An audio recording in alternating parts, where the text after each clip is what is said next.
നമസ്കാരം. ഇന്ന് നമുക്ക് കോൺസ്റ്റിറ്റ്യൂഷനിലെ preamble and salient features of constitution നോക്കാം.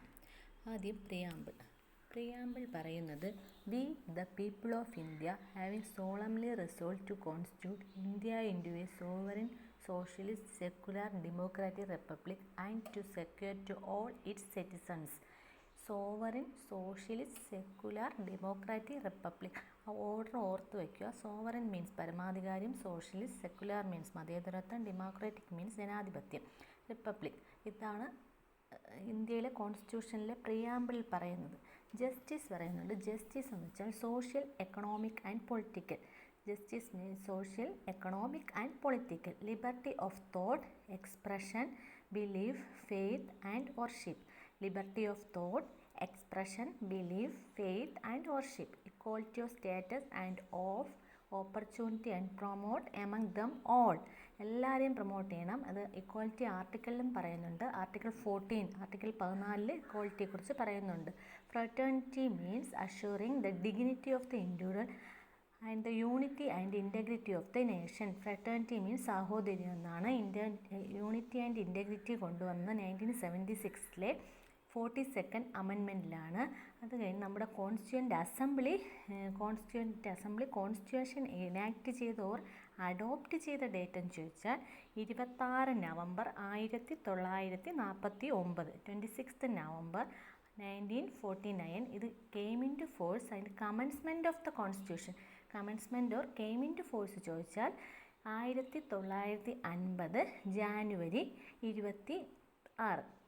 അന്നാണിത്. Came into force 1950 January 26. ഇതാണ് ഇതിലെ കോൺസ്റ്റിറ്റ്യൂഷൻ്റെ പ്രിയാമ്പിളിൽ പറയുന്ന പ്രധാന കാര്യങ്ങൾ. പിന്നെ അടുത്ത സാലിയൻറ്റ് കോൺസ്റ്റിറ്റ്യൂഷൻ റിപ്പീൽഡ് ബൈ 2 എനാക്ട്മെൻറ്റാണ്. 2 എനാക്ട്മെൻറ്റ് റിപ്പീൽ ചെയ്താണ് കോൺസ്റ്റിറ്റ്യൂഷൻ നിലവിൽ വന്നത്. അത് government of India act 1935 Indian independence act 1947. Government of India act 1935, Indian independence act 1947. ഇതിൽ ഗവൺമെൻറ് ഓഫ് ഇന്ത്യ ആക്ടിലാണ് പറയുന്നത് ഇന്ത്യൻ കോൺസ്റ്റിറ്റ്യൂഷൻ എന്ന് ഫെഡറൽ നേച്ചർ എന്ന് പറയുന്നത് ഗവൺമെൻറ് ഓഫ് ഇന്ത്യ ആക്ടിലാണ്. അതുപോലെ സുപ്രീം കോർട്ട് എസ്റ്റാബ്ലിഷ് ചെയ്തത് റെഗുലേറ്റിംഗ് ആക്ട് 1773 പ്രകാരമാണ്. 1773 റെഗുലേറ്റിംഗ് ആക്ട് പ്രകാരമാണ് സുപ്രീം കോടതി കൽക്കട്ടയിലാണ് ഫസ്റ്റിൽ എസ്റ്റാബ്ലിഷ് ചെയ്തത്. പിന്നെ ഇതിൽ ചോദിക്കാവുന്നൊരു ക്വസ്റ്റ്യൻ, ഡയാർക്കി സിസ്റ്റം കൊണ്ടുവന്നത് മൊണ്ടേഗോ ചെംസ്ഫോർഡിലാണ്. മൊണ്ടേഗോ ചെംസ്ഫോർഡ് ആക്ട് എന്ന് പറയുന്ന government of India act 1919. Montagu Chelmsford എന്നാണ് അറിയപ്പെടുന്നത്. 1919 ഡയാർക്കി സിസ്റ്റം കൊണ്ടുവന്നത്.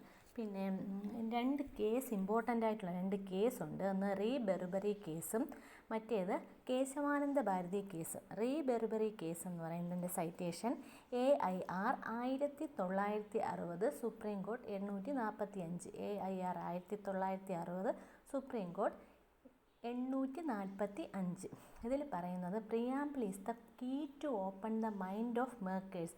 Key to open the mind of makers and shows general purpose for which they are made several provisions in the constitution and it is not the part of constitution. ഇത് കോൺസ്റ്റിറ്റ്യൂഷൻ്റെ പാർട്ടല്ല. Key to open the mind of makers എന്ന് പറഞ്ഞ ruling ആണ് re Berubari case.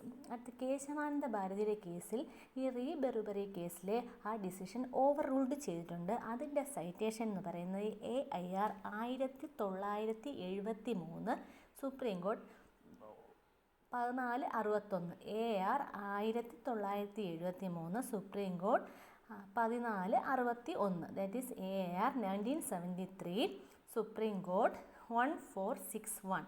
ഇതിൽ പറഞ്ഞത് preamble is the part of the constitution എന്നാണ്. ഇതിൽ പറഞ്ഞു preamble is the part of the constitution and it has extreme importance എന്ന് പറഞ്ഞ കേസാണ്. ഏത്? Kesavananda Bharati's case. Constitution should be read and interpreted in the light and then noble ideas expressed in the preamble. Constitution interpret ചെയ്യേണ്ടതും express ചെയ്യേണ്ടതും read ചെയ്യേണ്ടതും പ്രിയാമ്പിളിൽ പറഞ്ഞിട്ടുള്ള great ഐഡിയാസിൻ്റെയും Noble വിഷനിലൂടെയാണെന്ന് പറഞ്ഞ കേസാണ് കേശവാനന്ദ ഭാരതി കേസ്. ഇത് ബേസിക് സ്ട്രക്ചർ ഡോക്ട്രിൻ കൊണ്ടുവന്ന ഒരു കേസാണ് കേശവാനന്ദ ഭാരതിയുടെ കേസ്. അത് ബേസിക് സ്ട്രക്ചർ ഡോക്ട്രിൻ കൊണ്ടുവന്ന കേസ് ഏതാണെന്ന് ചോദിച്ചിട്ടുണ്ട്. കേശവാനന്ദ ഭാരതീസ് കേസാണ്. ഇതിലെ ജഡ്ജിമെൻറ്റ് നടത്തിയതെന്ന് പറയുന്നത് സിക്രി CJ എന്ന് പറയുന്ന ജഡ്ജാണ്. സിക്രി CJ ജഡ്ജ്മെൻറ്റ് പ്രൊനൗൺസ് ചെയ്താരെന്ന് ചോദിച്ചിട്ടുണ്ട്. സിക്രി CJ. അത് കഴിഞ്ഞടുത്ത് ഇന്ത്യൻ കോൺസ്റ്റിറ്റ്യൂഷൻ്റെ BR അംബേദ്കറിൻ്റെ അഭിപ്രായ പ്രകാരം ഇന്ത്യൻ കോൺസ്റ്റിറ്റ്യൂഷൻ ഫെഡറൽ ഇൻ നേച്ചറാണ്. അപ്പോൾ ഫെഡറലും രണ്ട് ഇതുണ്ട്, ഫെഡറൽ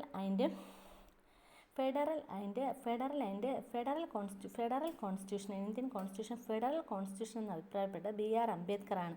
ഇന്ത്യൻ കോൺസ്റ്റിറ്റ്യൂഷനെ either unitary or federal. Unitary constitution എന്ന് പറയുമ്പോൾ powers of the government are centralised in one government, that is central government. Central ഗവൺമെൻറ്റിലാണ് പവേഴ്സ് എല്ലാം സെൻട്രലൈസ് ചെയ്തിട്ടുണ്ടെങ്കിൽ അതിനെ യൂണിറ്ററി എന്നാണ് പറയുന്നത്. Federal constitution there is a division of powers between the federal and state governments or both. Powers divide ചെയ്ത് കൊടുത്തിട്ടുണ്ടെങ്കിൽ അതിന് federal government എന്നാണ് പറയുന്നത്. അതിൽ ഡോക്ടർ അംബേദ്കറിൻ്റെ അഭിപ്രായം പ്രകാരം Indian constitution is a federal in നേച്ചറാണ്. അതുകഴിഞ്ഞ് essential character of federal constitution എന്ന് പറയുന്നത് distribution of powers, supremacy of constitution, written constitution, rigidity, പിന്നെ authority of courts, supremacy, rigidity, distribution of powers, written constitution, ഇതെല്ലാം federal കോൺസ്റ്റിറ്റ്യൂഷൻ്റെ പ്രത്യേകതകളാണ്. പക്ഷേ Indian constitution contain modification of these federal principle. ഈ federal പ്രിൻസിപ്പിളിൻ്റെ modification Indian കോൺസ്റ്റിറ്റ്യൂഷനിലുണ്ട്.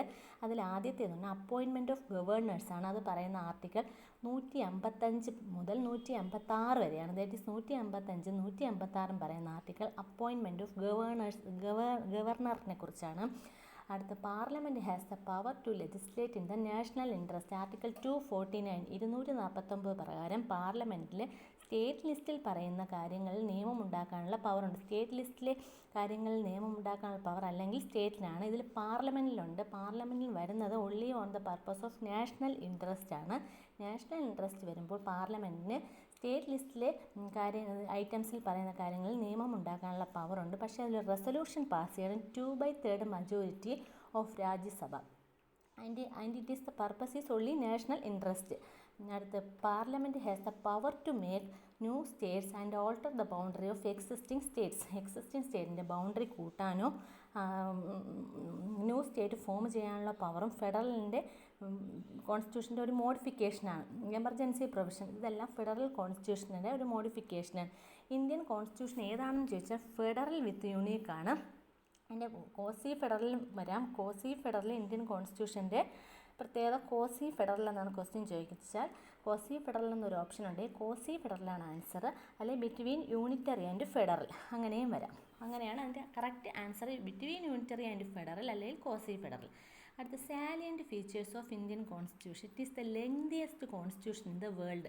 It is a parliamentary form of government, unique blend of rigidity and flexibility, fundamental rights, DPSP, a federation with strong centralising tendency, universal adult suffrage, that is Article 326, an independent judiciary, a secular state, a single citizenship, fundamental duties. ഇതൊക്കെയാണ് salient features of Indian constitution. Salient features എന്തൊക്കെയെന്ന് ചോദിച്ചാൽ the lengthiest constitution in the വേൾഡാണ്, parliamentary form of government ആണ്, unique blend of rigidity and flexibility, fundamental rights ഉണ്ട്, DPSP, directive principles of state policy, a federation with strong centralising tendency, universal adult suffrage, article 326, an independent judiciary, a secular state, a single citizenship, a fundamental duties.